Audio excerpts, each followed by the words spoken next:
All right, guys. Another purchase. Probably shouldn't have done it, but I had time. I stopped by a pawn shop and $5 for 4 items. And literally they were in the dollar bin. So I paid $5 for this. I thought it was worth it. Pair of pliers, cutters, diagonal cutters. Really good shape. I mean,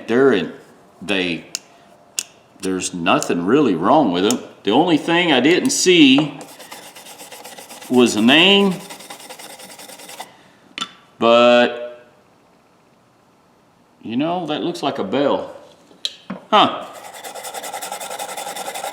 Hang on a second, I haven't had time to look at these. Well, maybe not, maybe it's just an indent. Yeah, I don't see a name on them now. When I first saw them, I thought they might have been Craftsman because of the black handles, but I don't care. They're in really good shape. Cutter-wise, I mean, no gap. They're not sloppy, not loose. Good pair of pliers. Dead blow, soft blow, whatever you want to call it. Lead with screw-in caps. I already ordered caps for these things. I thought it was a Lixie, L-I-X-I-E, when I first saw it, because I have, these are Lexies. I know these are. They're clearly marked Lexi on it. The problem is, this may be an older version, and not sure. Doesn't matter. These start at around $30 and go up to around $69. These are like 10, 12 bucks a piece. I don't remember what I paid for them. I got them ordered. Doesn't matter. This type of hammer are just awesome to have. They're just you find yourself, you don't want to mar something or strike something. There's two different, like the green is softer than the red. The red's harder than the green. No, it's the other way around. The red's softer than the green, then the black's even harder. And then the orange, I think, is even softer. And then, I picked this up. There's the clip's missing out of it. And the reason I know this is a good buy, this is OEM tool right here. These are kind of expensive for one. Two, I got another one right here. Identical handle. Bought also out of a pawn shop. It is missing the clip right here, but I can make one. And here's the thing. I've got all kinds of bits for it. Right there. And every one of these came out of pawn shop for $1. So what I'm going to do is keep a curved on one and keep a straight and what I'll do, the curved, I'll keep an inner and an outer and just keep them on there and not change them if I don't have to. But a handle, some people wouldn't have bought it. It's probably why it's there. But I know what its value is, and I know it's worth it. So I picked it up. See? All I need, I can make a clip to go through there. It's not a big deal. That's easy. This on this one comes from the factory. It's a little difficult. It's got a spring on it. I'm going to make one that's a little easier to use, and that's what my thinking was. And like I said, I'll put 2 different ones, so I'll have some snap ring pliers that are one's an inner, one's an outer. So yeah, it's a good buy. I don't care. And then probably the best buy of the day, I got this for just over $1, ladies and gentlemen. This is a Vic 20. It's a gas weld brand, and they haven't been around in a couple decades, but I'm pretty sure it still works. The nozzles It's been a little dirty. I cleaned it just a little bit to see. I don't have another X-Spare body, but I know where there's one at, and I can get it very reasonable. So I'm gonna have another cutting head torch. This will make my 1, 2, 3, 4, 5, 6, 7. This will make 7. And for $1, whatever I got in this is good for parts, if anything. They do not make, this company does not, I think they bought out by Harris. But I've used one like this before. Actually, I learned how to use a cutting torch with this model. So when I saw it, I just picked it up. I thought, yeah, if anything, I can use it for parts. Probably used price is $25, $35. I don't know what they sell for. It's all brass. The only thing I will check is right here, the packing and the O-ring here.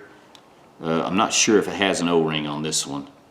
I don't know. Doesn't matter. I'll look it up, see what it's got. But doesn't stick, works good. Right here was worth $5 for me. I only use a cutting torch maybe twice, 3 times a year, and I have a really nice selection. I've got a torch hanging on my wall up there. It'll probably cut 10 inches worth thick steel, no problem. But anyways, once I get the body on this thing, I'll have another nice torch. But anyways, all this, $5. I'm pretty happy. This itself right here was worth every bit of $5.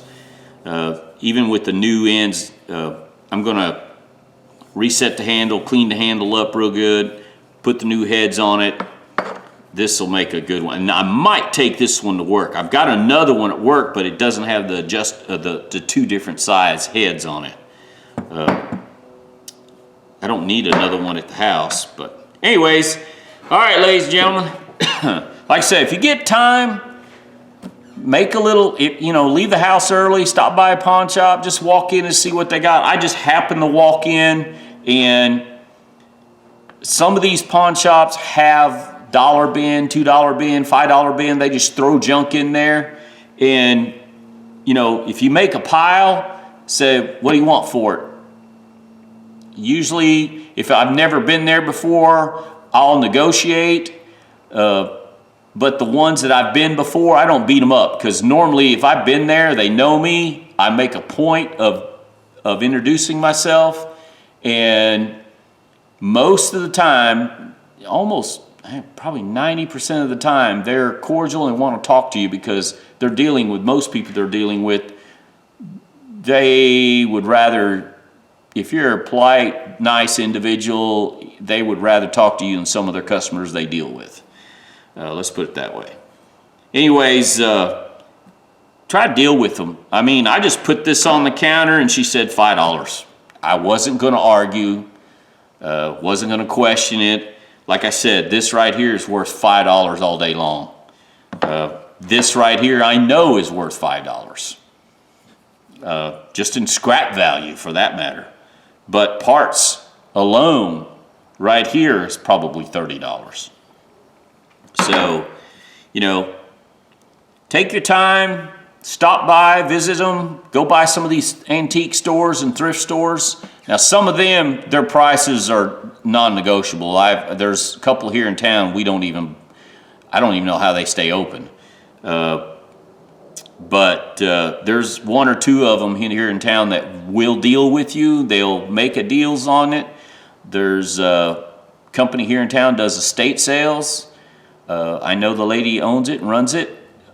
Best time to buy, she usually starts on Thursday, ends on Saturday. You go on Saturday and everything's half price or negotiable. So that's usually when I go, because most people will see junk like this or this and they're not going to buy it because it's not bright and shiny. I bought some tools the other day at an estate sale, and I thought, I might have paid a little too much for it.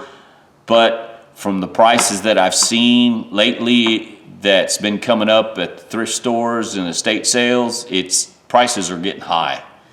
So I was pretty comfortable with that buy. But the pawn shop and flea market, man, it's getting warmer. A friend of mine went to the flea market there in Texas, and he came out with a tremendous amount of stuff.